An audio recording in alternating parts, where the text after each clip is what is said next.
Promotor de Justiça, curador de fundações da capital desde 2005, membro do Ministério Público do Estado de São Paulo desde 1990, graduado pelo Largo de São Francisco, especializado em Direitos Difusos pela Escola Superior do Ministério Público e mestre em Direito pela PUC de São Paulo também.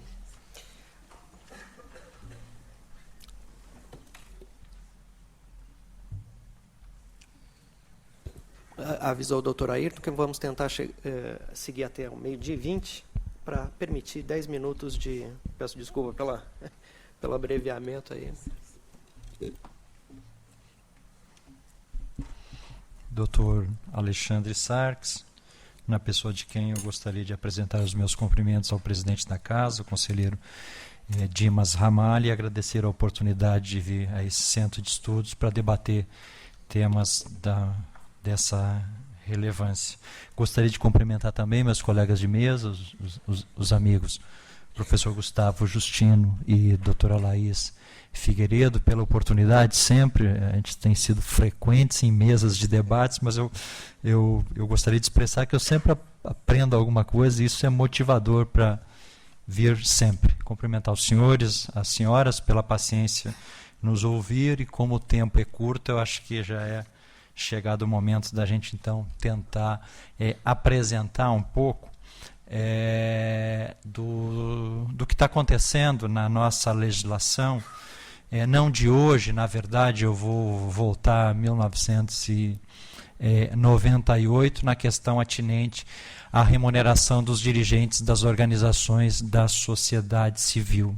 Há um pressuposto social, isso é arraigado na nossa cultura, de que os dirigentes das entidades sem finalidade lucrativa e de fim social devem ser voluntários. Isso faz parte do nosso contexto histórico, onde, de fato, numa realidade que já se distancia um pouco, mas uma realidade de 2 a 3 décadas para trás, de fato, os dirigentes das OSC, das organizações da sociedade civil, eles eram, de fato, voluntários. Mas isso diante de um contexto social absolutamente diferente da realidade vivenciada hoje. Eu me refiro a um número reduzido de organizações da sociedade civil, especialmente fundações privadas e associações. Eu me refiro a uma expectativa da sociedade e das próprias organizações de que esses dirigentes deveriam dedicar uma parcela limitada do seu dia a dia às organizações. Era uma atividade absolutamente esporádica, de uma realidade onde esses dirigentes, na grande maioria das situações, eles vinham das classes mais abastadas monetariamente, que tinham um interesse evidente de ajudar a quem precisa, e tão somente porque não precisavam economicamente de recursos para doar o seu tempo de trabalho às organizações, e de um contexto de uma sociedade civil organizada, onde o dirigente ele agia por intuição, e não com uma demanda social, uma demanda do poder público, de exigir do dirigente precisa capacitação profissional para gerir aquela organização. Evidentemente que isso mudou, especialmente nas 2 ou 3 últimas décadas, para um contexto diferente, um contexto do nosso cenário nacional, onde nós temos hoje um número aproximado de organizações da sociedade civil, de acordo com a última contagem feita pelo governo federal, de 320 mil organizações da sociedade civil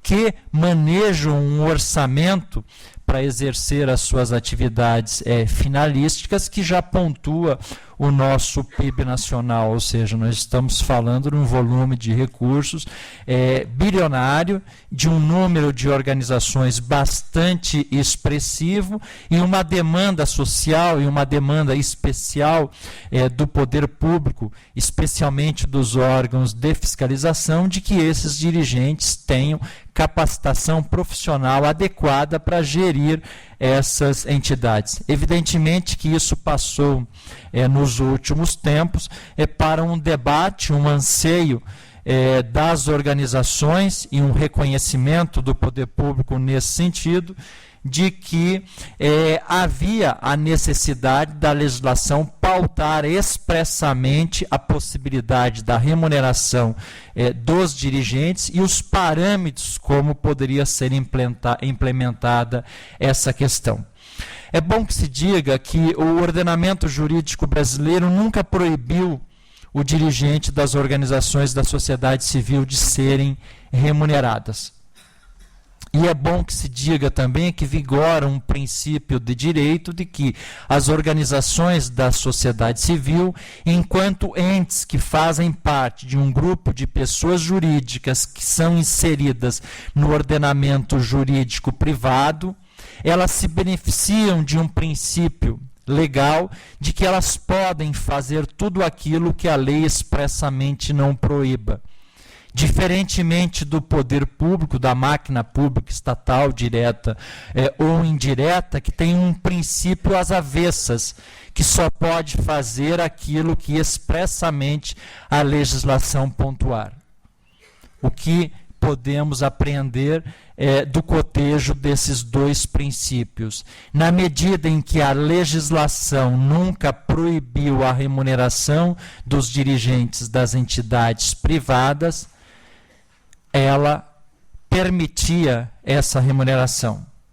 A legislação, no entanto, trazia algumas restrições às entidades sem finalidade lucrativa que optassem por remunerar os seus dirigentes, mas nem por isso proibia a remuneração. O que o ordenamento jurídico dizia: se você, entidade privada, optar por remunerar, você vai ter algumas restrições em termos de benesses e certificações que são outorgadas pelo poder público às entidades do terceiro setor.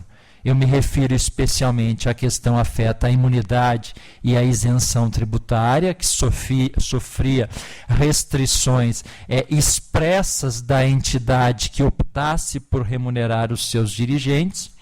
E me refiro especialmente a titulações e certificações conferidas pelo poder público nas 3 esferas de governo às mesmas entidades que optassem por remunerar os seus dirigentes. Traduzindo isso em miúdos, é evidentemente que havia uma prática corriqueira por parte das instituições sem finalidade lucrativa de não remunerar os seus dirigentes para não serem restringidas nessas benesses que são importantes, especialmente na questão econômica. Isso, no entanto, vem mudando na nossa legislação, digo eu, fruto de uma alteração do nosso cenário, da forma como coloquei no início da minha exposição. Hoje se permite, de uma forma não totalmente aberta, mas de uma forma muito significativa, que as entidades pertencentes à sociedade civil organizada possam remunerar os seus dirigentes sem sofrer restrição às benesses a que me referi, especialmente na questão tributária e na questão das certificações. Aí, avançando então a exposição, é importante que se diga, quando me refiro a dirigente, o que quero me fazer expressar.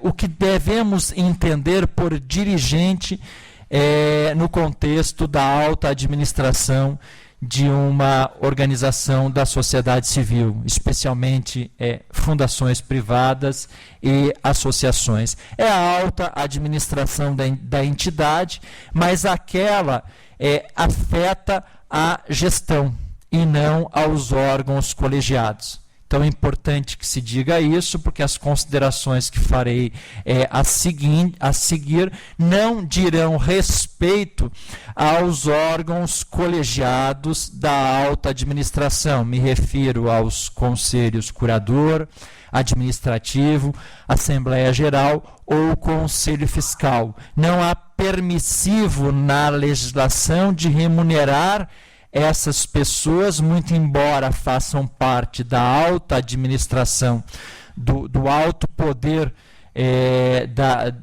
da entidade e, ao mesmo tempo, beneficiar-se das certificações e a imunidade a que me referi. Esses órgãos colegiados da alta administração, eles podem, no máximo, terem um ressarcimento de despesas ocasionadas pelo exercício dos seus cargos. Por exemplo, às vezes, um valor de ressarcimento de despesas de transporte ou de hospedagem para o exercício da sua atividade quando comparecem às suas reuniões. As referências que farei a seguir, então, elas são pertinentes aos responsáveis pela alta administração no tocante à gestão da entidade. É o que a gente denomina geralmente de diretoria executiva. É importante também, para a compreensão do que virá a seguinte, que façamos uma distinção bastante precisa entre o que devemos entender por dirigente estatutário, por dirigente não estatutário e por dirigente no exercício de sua profissão. Isso é importante para verificarmos a abertura legal existente hoje no ordenamento para que as entidades possam beneficiar os seus dirigentes, ou seja, os integrantes das diretorias das entidades, sem sofrer restrições de outras benesses conferidas pela legislação. Pois bem, o que devemos entender por dirigente estatutário é aquele que tem as suas atribuições, as suas tarefas definidas no próprio estatuto, necessariamente no próprio estatuto da organização da sociedade civil, e ele faz parte do centro de poder principal da organização. Ou seja, que ele tenha efetivamente poder de mando na organização. Entendemos que essa prestação de serviços do dirigente estatutário há de atender o critério da pessoalidade, ou seja, o dirigente deve prestar serviços como pessoa física, e nesse contexto afastamos a possibilidade do dirigente estatutário ser contratado ou ser vinculado à entidade como pessoa jurídica. Ele deve ter autonomia de gestão. Em regra, eu fiz essa ressalva, mas em regra ele não possui vínculo empregatício com a organização, e ele recebe, quando remunerado, uma espécie de prolabore, ou seja, uma contraprestação pecuniária à atividade por ele desenvolvida à frente da gestão da organização. Prestação pecuniária é essa, uma espécie de prolabore, definido no estatuto ou na ata do conselho, ou seja, naquele órgão da estrutura de poder da organização que tem uma certa ascendência para definir regras que devem ser aplicadas ao dirigente estatutário. O Ministério Público tem recomendado às organizações fundacionais veladas que reformem os seus estatutos para atender um critério de transparência na linha do que é disposto na Lei 13.019, que reformem os seus estatutos, estabelecendo expressamente a possibilidade de remuneração do dirigente, quando for, evidentemente, a opção da entidade nesse sentido, porque quando não era, ela estabelecia também expressamente que o dirigente não poderia ser remunerado. A outra possibilidade do dirigente integrar a alta administração da organização é o dirigente não estatutário. É aquele cujas atribuições não necessariamente são definidas no estatuto social da organização. Podem estar definidas, mas não como uma obrigação, e sim como uma faculdade. Obrigação que vimos na hipótese do dirigente estatutário. O dirigente não estatutário é esperado dele, esse sim, que seja um empregado em regime seletista da organização, atendendo então todos os requisitos do contrato de emprego, que é a pessoalidade, e aí afastamos mais uma vez a possibilidade do dirigente não estatutário ser contratado como pessoa jurídica, a habitualidade, a onerosidade e a subordinação. Aos que indagam se ele, dirigente não estatutário, ele faz parte da alta administração da entidade, ele é subordinado a quem? Ao seu conselho superior, conselho administrativo, conselho curador, ou, na hipótese das associações que não tenham esse órgão colegiado menor, a própria Assembleia Geral.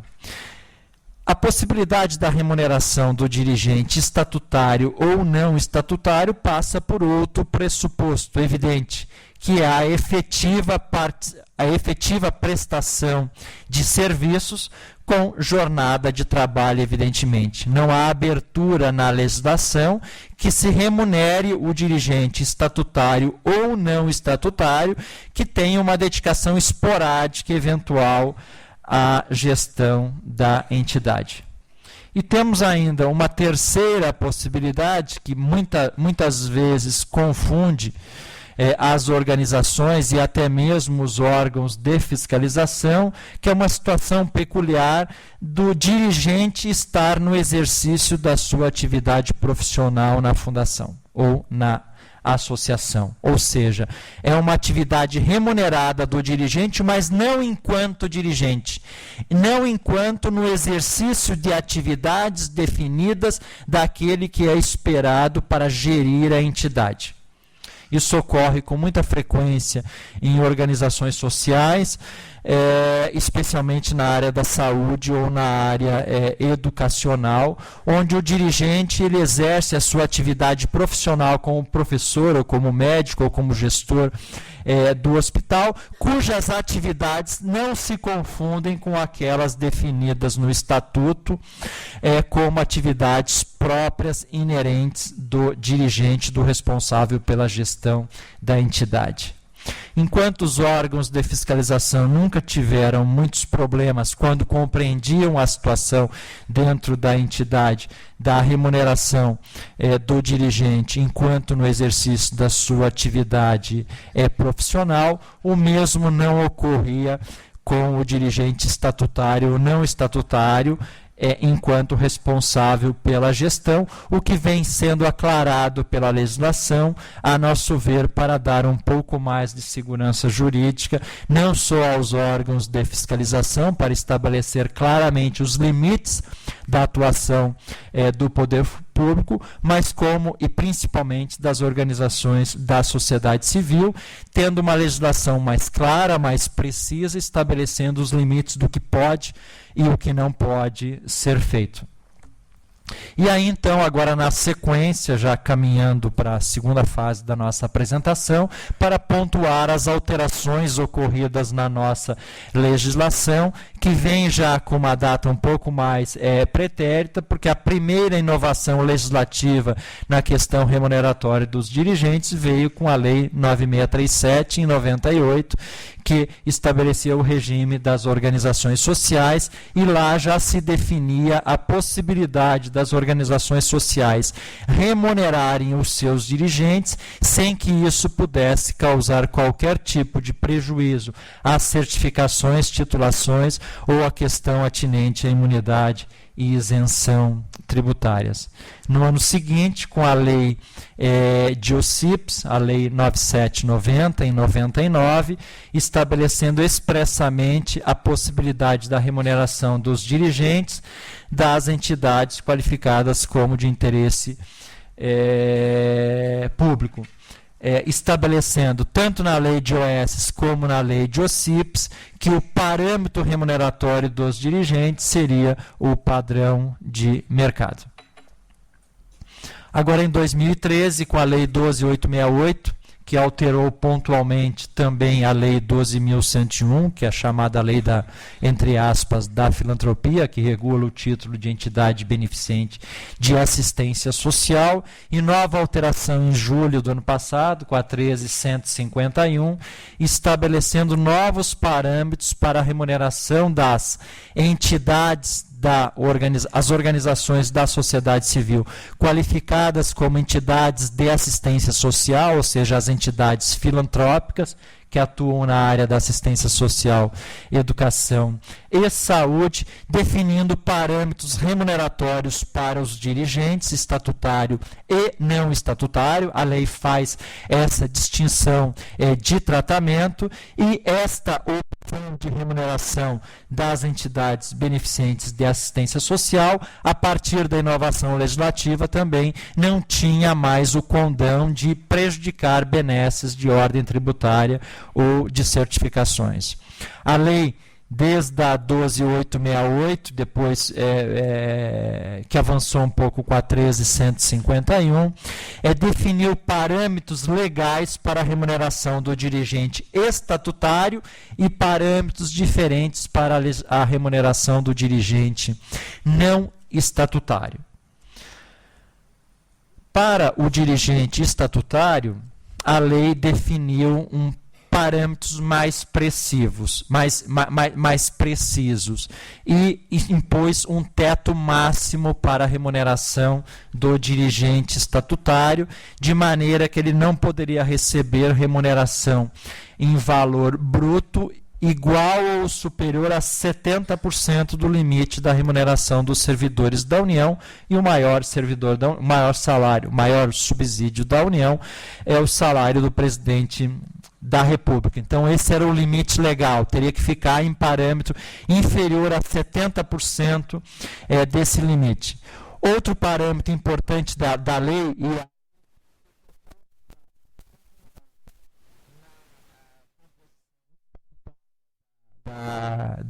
da entidade, não poderia ser superior a 5 vezes esse limite de 70%.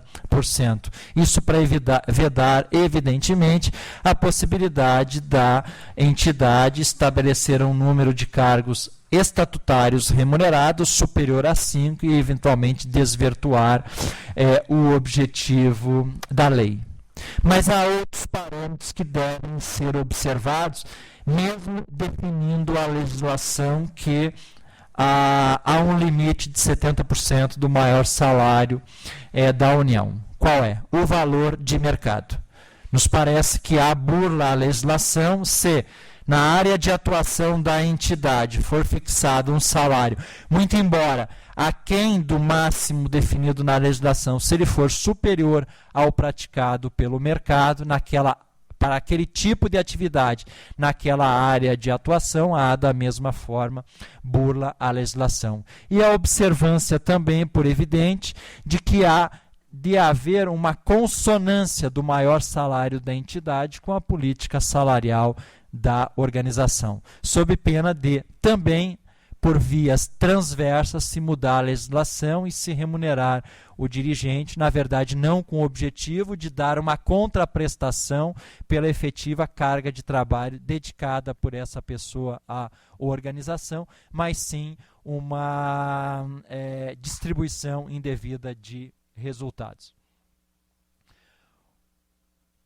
Outra questão atinente, a lei ainda que altera o SEBAS, em relação ao dirigente não estatutário, a lei não definiu um parâmetro máximo em termos de remuneração, mas sim estabeleceu os outros demais parâmetros que há de ser observado o valor praticado pelo mercado para esse tipo de profissional. Eu não sei se o microfone está funcionando, tá? Tá, obrigado. Quais foram as inovações trazidas especialmente com a Lei 13.151 na questão remuneratória dos dirigentes? A primeira delas, quando ela alterou pontualmente a Lei 9532 de 97, que regula, sob o âmbito de uma lei ordinária e de uma constitucionalidade duvidosa, que está sob a égide de uma apreciação Dilma Din no Supremo Tribunal Federal, mas ainda não definida, a questão atinente aos requisitos para a fruição da remuneração dos dirigentes. E a Lei 95/32, sob a égide de uma lei ordinária, originalmente ela proibia a remuneração dos dirigentes para que a entidade pudesse usufruir da imunidade constitucional. A Lei 13.151, ela altera pontualmente a lei para permitir expressamente